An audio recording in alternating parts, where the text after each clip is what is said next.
Recording सुरु गर्नुहोस्। म दृष्टिबिन रविन्द्र तामाङ।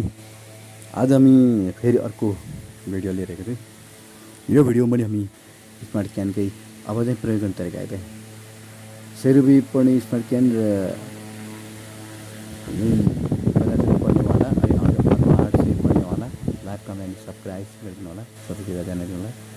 म चाहिँ प्रयोग गर्दाखेरि त्यस्तै त्यसलाई लामो बनाएर त्यसलाई तन्काएर खुम्च्याएको हुन्छ, त्यो तन्काएर पट्याएको हुन्छ, त्यसलाई हेडफोनलाई जोडेर निकालेको हुन्छ।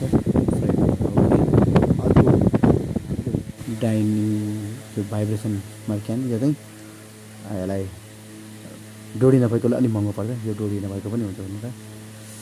डोरी नभएको भन्दा पनि मैले डोरी भएको चाहिँ प्रयोग गरेँ। डोरी भएकोलाई चाहिँ त्यसको डबल डोरी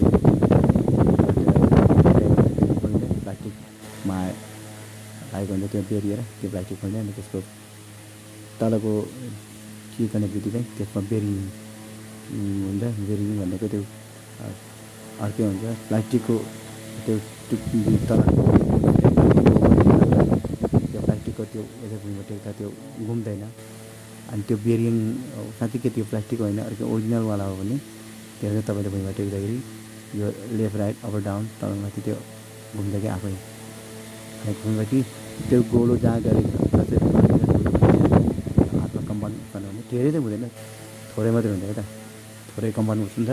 यति यो चाहिँ काठमाडौँ, धादिङ, नारायणघाट, पोखरा अब त्यस्तै त्यस्तोमा प्रयोग गर्ने हो। गाउँको लागि चाहिँ अर्कै डोरीवाला नै काम लाग्छ।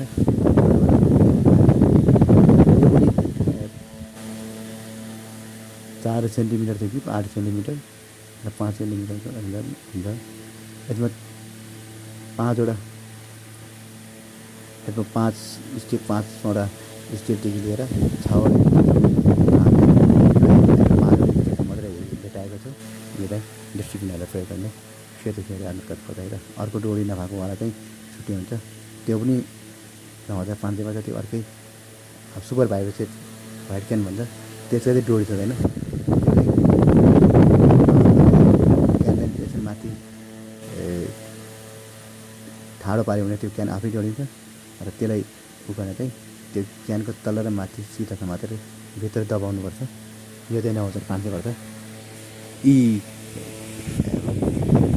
2:41 रेकर्ड गर्नुहोस् नामक बटन, रेकर्डिङ सुरु गर्नुहोस्। र नेपाल दृष्टिबिन कल्याण सङ्घ र नेत्रहीन सङ्घ लगायतका र महाराजगञ्जमा रहेको युवा महिला नेत्रहीन सङ्घ लगायत विभिन्न नेत्रहीन सम्बन्धी काम गर्ने स्थानमा उपलब्ध